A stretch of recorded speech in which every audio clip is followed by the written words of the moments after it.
The Poker Awards are coming up on Friday, April 5th. Now, in the past, they used to do an American Poker Awards and a separate European Poker Awards. This is the first year they've combined the two for the Global Poker Awards. I'm gonna break down all the nominees and give you my picks for the winners. The first category is Tournament Performance. Now remember, these are awards honoring the year 2018. So the first few months of 2019 should be disregarded. So, Tournament Performance of 2018. First up is Justin Bonomo for the Super High Roller Bowl 4, John Sin, WSOP Main Event, Maria Lampropoulos, PCA Main Event, and Dylan Lindy for the WPT 5 Diamond World Poker Classic. So I'm a little surprised that Justin Bonomo's Super High Roller Bowl 4 performance is nominated over the big one for One Drop. In the Super High Roller Bowl 4, say that 10 times fast, he won $5 million for the first place prize, but for the Big One tournament in July, he won $10 million. So he won more money in that tournament, plus that was the culminating tournament, which brought him to a record $22 million in live tournament cashes in 1 year. So maybe it's because PokerGo is a sponsor of these poker awards and PokerGo is the one who filmed the Super High Roller Bowl and does it every year. Call me skeptical, but either way, I would pick Justin Bonomo in this category. The next category is Breakout Player of the Year. It doesn't mean they started playing poker in 2018. It just means they had a win or something that made them leap out and have a breakout year last year. The first nominee is Ali Imsimovich. Talked about him a lot recently in the news. Of course, his 2019 wins don't count for this, but I actually did his first PokerNews video interview back at PCA 2018 when he won a 10K event there. Basically won everything after that. He won the Poker Masters tournament, which really is the reason I think he should win this category. The next nominee is one of my favorite people in poker, Maria Konnikova. She started playing poker, learned how to play poker mid-2017. She did have one of the best coaches in the world, the GOAT, Eric Seidel. But she really burst in the scene January 2018 when she won the 1500 PCA event for $85,000. But most importantly, she was one of the first winners of the Platinum Pass. So that rocketed her to poker stardom. She became a PokerStars ambassador and has been traveling around playing poker. I can absolutely see why and how Maria Konnikova could take down this category. She's done so much for poker in the mainstream. There have been New York Times articles written about her and her pursuit of poker. She's been doing South by Southwest talks where she talks about poker. She's really bringing poker into the mainstream, talking about it and making people who weren't necessarily interested in poker following her and interested in poker. So it's really exciting what she's doing. I'm not sure what the voting qualifications are because it doesn't really say what breakout star means, but I can totally see Maria taking this down. The next nominee for Breakout Player is Ping Lu, who is one of the leaders of the World Poker Tour Player of the Year. He's gone deep in several WPTs, but he hasn't won one yet. So I think we should wait for Ping to take one of those down because I know he will. It's just a matter of time. However, you can look and say Faraz Jaka won World Poker Tour Player of the Year without ever winning a WPT, so who knows? Next up is Christopher Michael Soiza. He took down 2 high rollers last year. He's really known in Europe and Asia, but I'm not sure, I know this is the Global Poker Awards, but I'm not sure he's fully broken through into America yet, and I still think there's really big things for him, and he's only going up from here, so I'm not sure if this is necessarily his breakout year. All right, here is one of the categories that is causing a lot of controversy, Streamer of the Year. A lot of people are a little up in arms and thinking that certain people who were nominated shouldn't have been because they're not consistently streaming as much as some other people. Let's break it down. First up, Jeff Gross. I think he's just always going to be a slam dunk nominee. He did stream a lot last year. He's doing a whole new thing with Bill Perkins this year. Thirst Lounge, now working for Party Poker, but all the stuff with PokerStars last year was great. Totally legit nominee. Next up, Jason Somerville. Now, Jason Somerville is sort of the OG of streaming. He's the first person you think of with poker streamer. He's the first person to make it mainstream. he just didn't really stream that much last year, and maybe just a nod to his body of work, but I'm not sure that was a warranted nomination. Third nominee is Jamie Staples. Totally deserved, he's a wonderful streamer, but he actually tweeted this: "It's an honor to be nominated again for Streamer of the Year. If I was in charge of who to nominate though, I would not be on that list this year. My power rankings, top 6 2018 in no order. First up is Razzie, who is Lex Veldhuis, who is the 4th nominee in the category, who I think should be the winner. Jamie Staples also nominates his brother, Matt Staples, at Easy with Aces, Finton Hand, Spraggy, Benj Sprag, All in Pav, and Arlie Shaban. Everyone has their own opinion as to who should be nominated for streaming and, most importantly, for Vlogger of the Year, which is our next category. Here's where things get dicey. There is a difference between YouTubers and vloggers.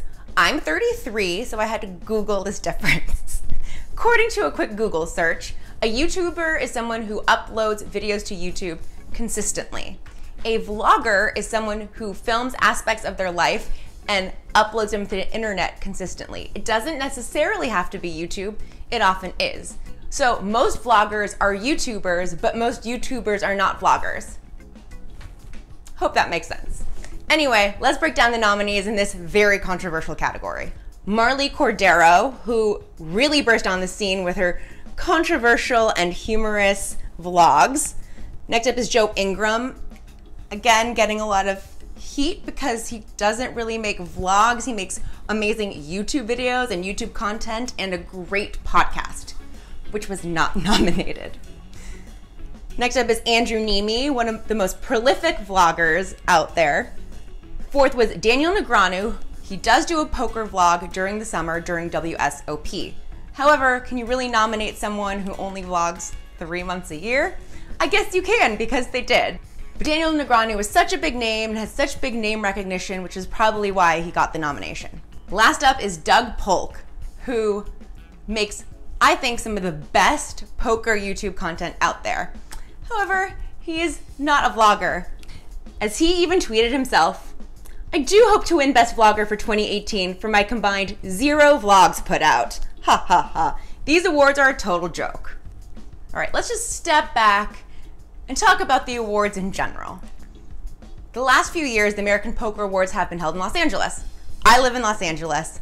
I've gone to the awards. They are so fun. The last few years are open bar. You see people, from different tournaments and different stops you may not see throughout the year. It's a great way for the poker community to come together, have a few drinks, celebrate each other. Yay. I'm not sure how much poker fans or people outside of poker media or the poker industry care about the poker awards. You guys can tell me below.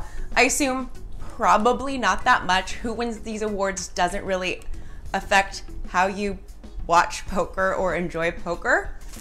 So let's take everything with a grain of salt. I don't think these poker awards are a joke. I think they're really fun, and it allows certain people to be acknowledged and honored who are oftentimes overlooked in this industry.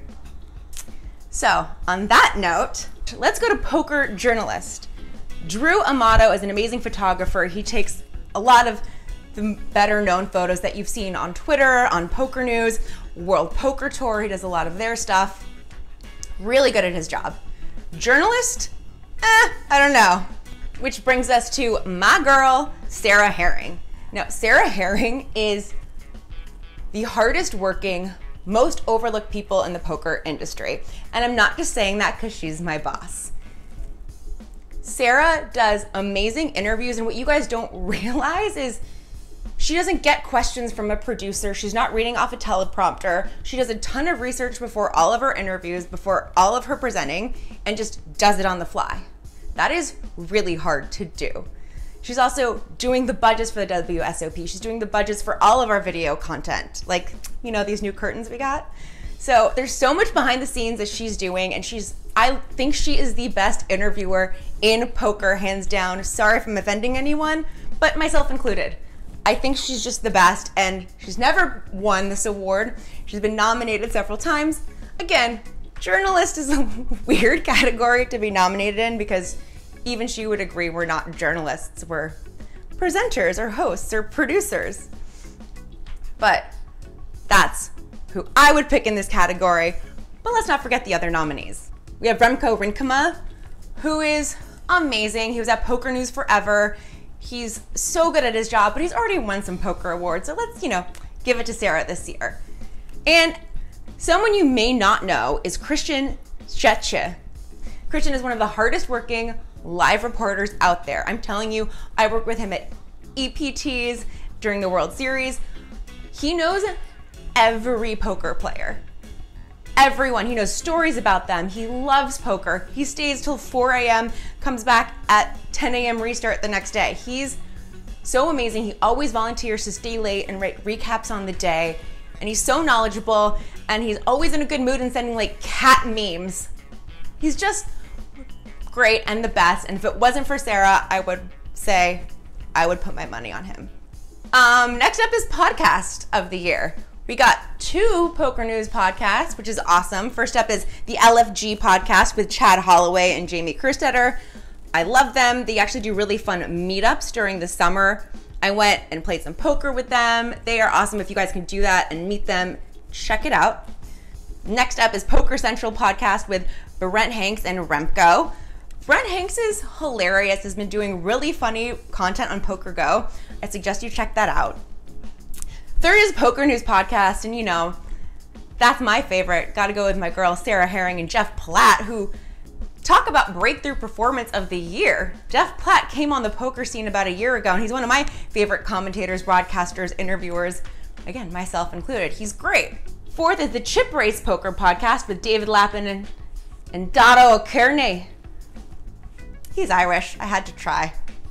Last up is The Fives, a pocketfives.com podcast with Lance Bradley and Donnie Peters. Always really good, interesting, in-depth, deep dives into poker stories that maybe aren't on the front page of pokernews.com. But of course, I'm rooting for my girl Sarah and my boy, Jeff Platt. Next up is Broadcaster of the Year. The nominees are Maria Ho, Lon McCarran, Nick Schulman, and Lex Veldhuis.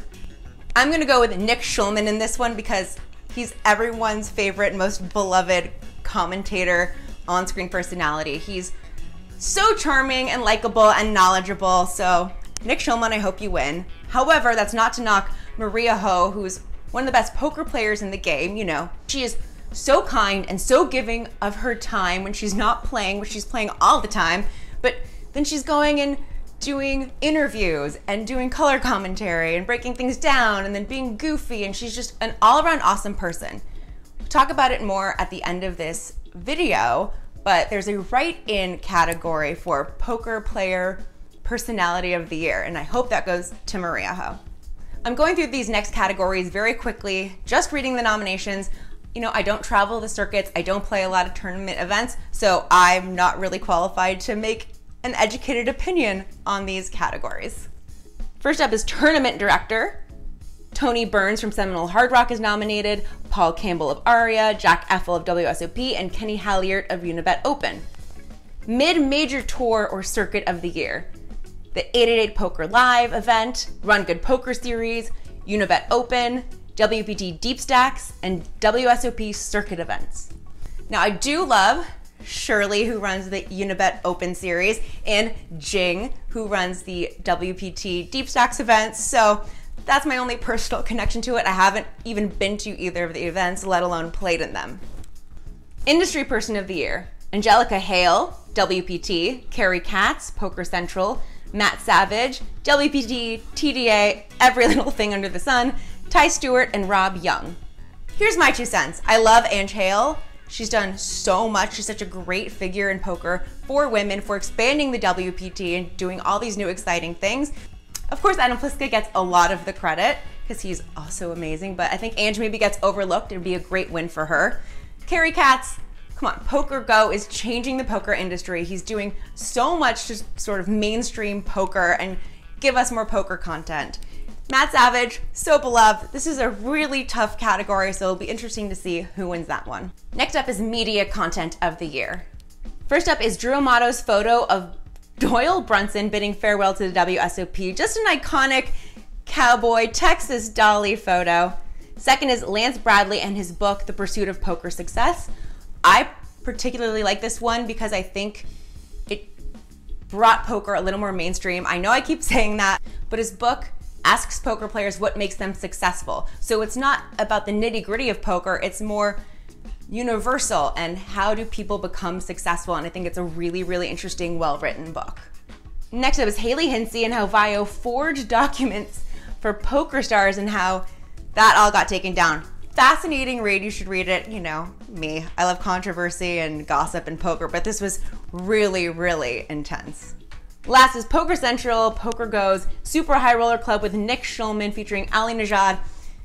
If you've wanted to hang out with Nick Schulman, which we all have and all hope to one day, watch this piece because it's literally just like being at a pool hall with Nick Schulman, which is a dream. Next up is Event of the Year. We got the Party Poker Caribbean Poker Party main event, the Super High Roller Bowl 4, the WPT 5 Diamond World Poker Classic, and the WSOP main event. How can this ever not be the WSOP main event? It gets the most entries of any tournament, it gets the most media attention. WSOP main event, slam dunk. However, it'll be interesting to see what happens next year. I think the biggest poker event so far this year has been the 25K PSPC event that took place at the PCA with all the platinum passes.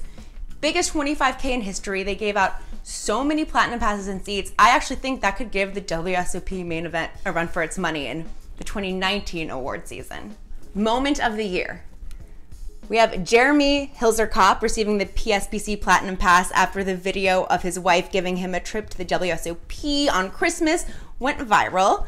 We got Joe Cotta winning the WSOP Closer after busting in 5th place in the WSOP main event. Doyle Brunson plays his final WSOP event. And lastly, Justin Bonomo wins the big one for one drop. All right, Joe Cotta busting in 5th place in the main event and then late regging the closer and winning is an awesome story, and I love it. And Joe Cotta is such a great, sweet person and such a great ambassador of poker. But come on, Justin Bonomo made the most money in 1 year in poker history. It's never been done. It may never be done again. That has to be the winner. There are 2 awards that are already decided. First up, 2018 Female Player of the Year, Kristen Bicknell for a 2nd year in a row. Damn girl, you go. And the second is 2018 GPI Player of the Year, which is Alex Foxen, her boyfriend. I mean, hashtag couple goals. All right, there's one category that you guys can vote for. There's a link in the description below. It is for Poker Personality of the Year. I mentioned it earlier. I'm writing in Maria Ho because I think she's great, and I kind of think Nick Schulman's a shoo-in for the Broadcaster of the Year award, but Maria Ho deserves some love. So phase 1 of this nomination process is a write-in vote, which closes at 11 p.m. Vegas time, Thursday the 28th. Phase 2 is the final 4 voting, which opens this Friday the 29th at 11 a.m. and closes Wednesday, April 3rd at 11 p.m. If it's too much to pick someone to write in, you can wait until the final 4 options are announced and vote for your favorite of the 4.